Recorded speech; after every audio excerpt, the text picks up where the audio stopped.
Death simply means somebody who was available to you is now absent, that's all. It is not because one life vanished, you're crying about it.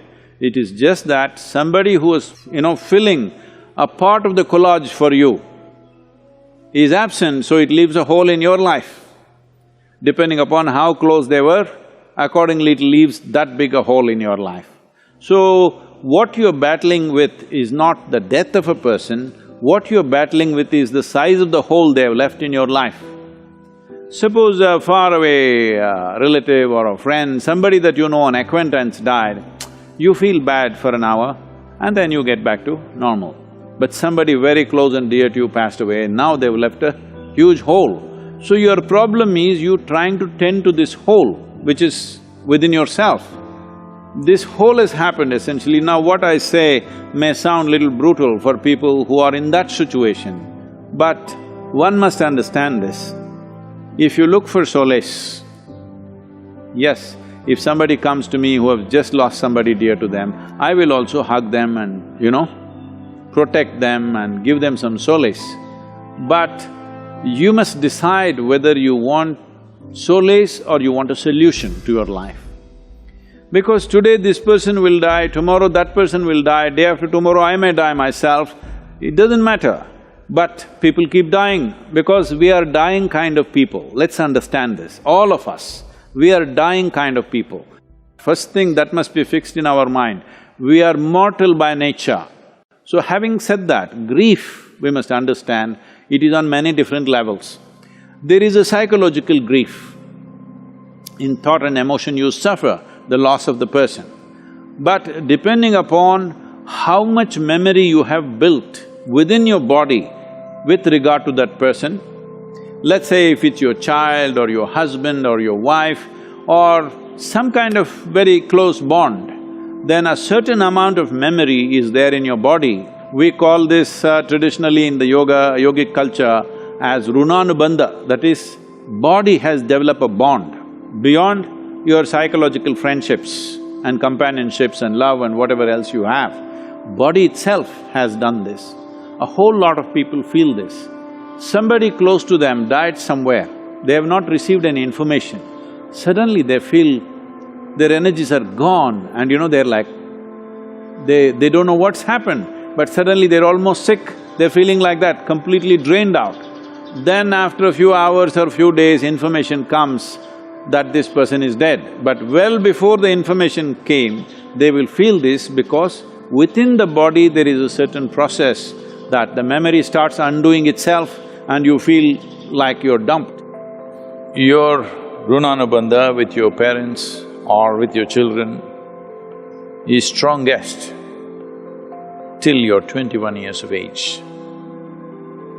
Once you cross 21 years of age, it is called as the first quarter. In the yogic way of looking at it, 84 is the cycle of life.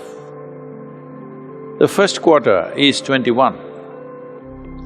Up to 21, if you lose a parent or if you lose a child below 21 years of age, the pain will not just be emotional, it'll be physical.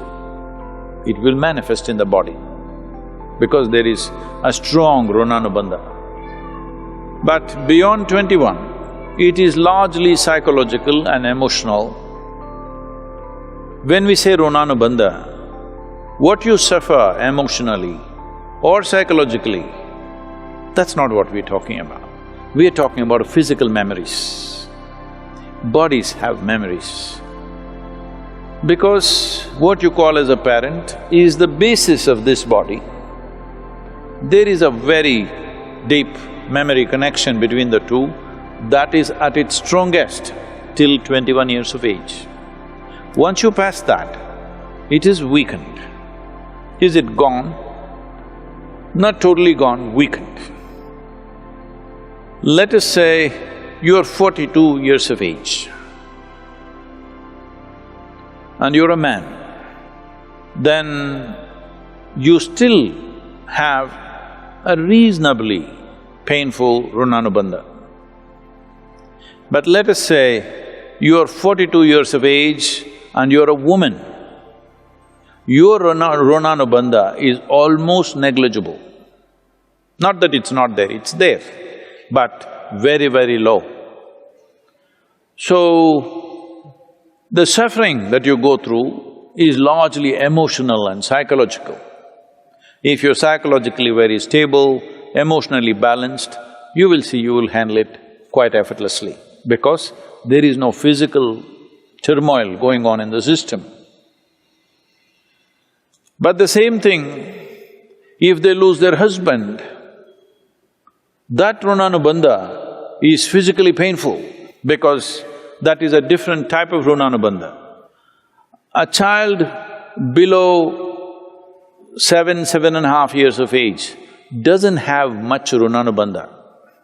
The mother and father may have enormous Ronanubandha, but on the other side, there is not much Ronanubandha. This is not just for psychological reasons.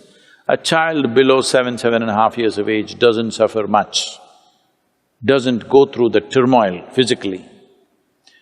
May suffer because of not being taken care of and, those kind of situations if they are there.